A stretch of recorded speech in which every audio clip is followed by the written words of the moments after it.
सुप्रभातम मेरे प्यारे विद्यार्थियों।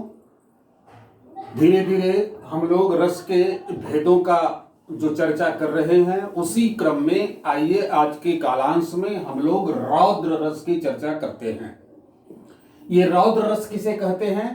तो क्रोध के कारण उत्पन्न इंद्रियों की प्रबलता को रौद्र कहते हैं।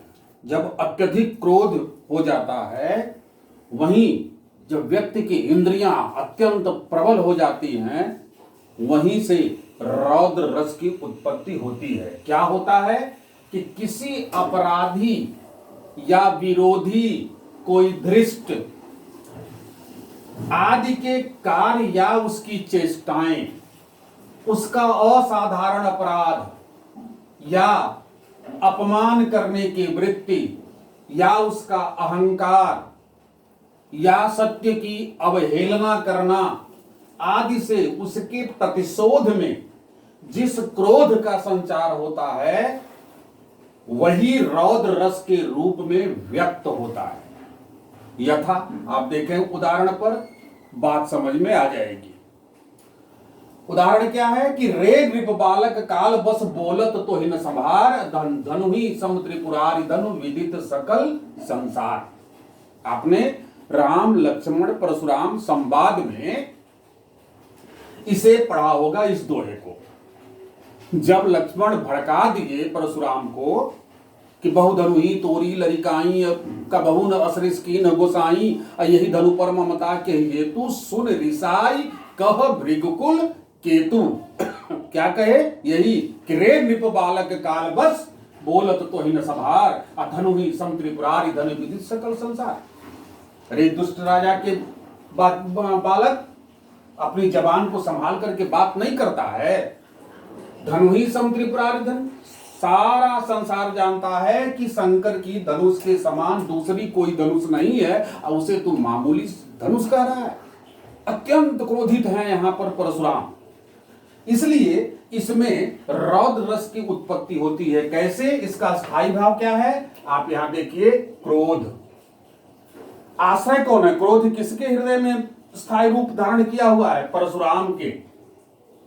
उनको क्रोध आया क्या? उसके पीछे का कारण यानी आलंबन क्या है? शिव का धनुष, उसका टूट जाना। और उद्दीपन, उनके क्रोध को बढ़ा कौन रहा है? शिव धनुष का अपमान, उस धनुष को तोड़ करके अपमान किया गया है वो। और प्लस क्या है? लक्ष्मण की चेष्टाएं लगातार परशुराम के क्रोध को भड़का रही हैं। इसलिए उद्दीपन विभाव हो जाएगा, शिव धनुष का अपमान और लक्ष्मण की चेष्टाएं। अनुभाव क्या हो जाएगा? आंखें लाल होना, गर्जन तर्जन करना, भौहें फड़कना। ये जो कुछ क्रियाएं, बाह्य क्रियाएं आश्रय कर रहा है, माने परशुराम जी के द्वारा जो हो रहा है, वही है अनुभाव। और इसका संचारी भाव क्या है? आवेग, उग्रता, चपलता। अत्यंत आवेशित हैं यहां पर कौन? परशुराम। इसलिए इसमें रौद्र रस की उत्पत्ति हो रही है। उदाहरण नंबर आप 2 देखिए कि इसमें लिखा हुआ कि अच्छा अपराधी हमी सही। कहते हैं अच्छा अपराधी हमी सही, हमने ही गरल निचोड़ा है, और जो कुछ करना है करें आपसे, वो धनुष हमी ने तोड़ा है। जो संवाद हो रहा है परशुराम और लक्ष्मण में, वह संवाद इस स्थिति में पहुंच जाता है जहां एक समय ऐसा आता है कि लक्ष्मण भी क्रोधित हो जाते हैं। यहाँ आश्रय के रूप में लक्ष्मण बैठे हुए हैं, उनको भी क्रोध आता है और कहते हैं हाँ, हमने तोड़ा है, जो आपको करना है कर लीजिए। माने इस तरह की बात करना, जहां ये स्थितियां पैदा होती हैं, वहीं पर रौद्र रस की निष्पत्ति होती है। बार बार जो परशुराम इनको फरसा दिखा रहे हैं और अपना गुणगान कर रहे हैं, अपना बखान कर रहे हैं, सुनते सुनते, बात करते करते अंततः क्रोधित हो जाते हैं लक्ष्मण भी। और जब लक्ष्मण क्रोधित हो जाते हैं, उसी समय राम उनको अपने नयन से, अपने इशारों से कहते हैं भाई बस, अब तुम्हारा काम हो गया। जो वो स्थिति है वहां पर, उसमें क्रोध, अत्यधिक क्रोध हो जाता है, और जिसके कारण क्या होता है कि इसमें रौद्र रस की निष्पत्ति हो रही है।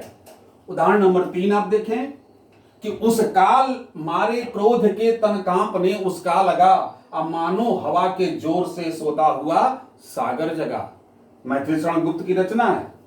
उस काल मारे क्रोध के, जब अर्जुन को यह पता चला कि चक्रव्यूह में वास्तव में अभिमन्यु की मृत्यु का कारण जयद्रथ है, और जैसे ही आया एकदम से ऐसा क्रोध उनको आया जैसे जब हवा का दबाव समुद्र पर पड़ता है और ज्वार भाटा उछलने लगता है कई कई मीटर तक, वैसा क्रोध, एकदम लहरा उठे क्रोध के मारे अर्जुन, अर्थात इसमें अर्जुन आश्रय हैं।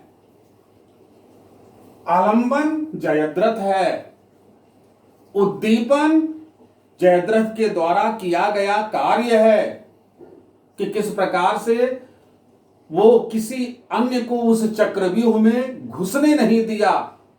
तो ये स्थितियां यहां भी बन रही हैं, अर्थात यहां पर अर्जुन अत्यधिक क्रोधित हैं, इसलिए इसमें भी क्या हो रहा है, रौद्र रस की उत्पत्ति हो रही है। जिस प्रकार से श्रृंगार रस में अगर हम जाएं और खास करके उसके वियोग श्रृंगार को देखें, तो आपकी पाठ्य पुस्तक क्षितिज में आपने पाठ पढ़ा है, कौन सा, सूरदास के पद, उसमें अनेक उदाहरण वियोग श्रृंगार के मिल जाएंगे। ठीक उसी प्रकार राम लक्ष्मण परशुराम संवाद में अनेक उदाहरण आपको रौद्र रस के मिल जाएंगे। कहते हैं ना, एक जगह पर परशुराम क्या कहते हैं, सुनहु राम जय से उधन तोरा, सहस बाहु समसो रिप मोरा, सो बिलगाऊ बिहाई समाजा, न तमारे जय हैं सब राजा। मातु पिता ही जनि सोच बस, करसि महिष किशोर, गर्भन के अरभक दलन, परस मोर अति घोर। ये जो तमाम जो संवाद के अंतर्गत परशुराम द्वारा कहा जा रहा है, सब में रौद्र रस की उत्पत्ति हो रही है, सब में रौद्र रस है।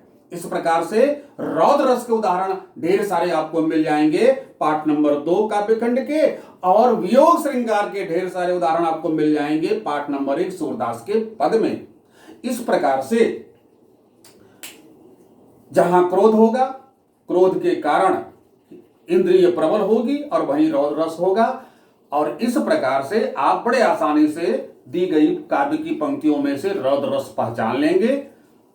शेष रस की चर्चा हम लोग कल के वीडियो में करेंगे। धन्यवाद।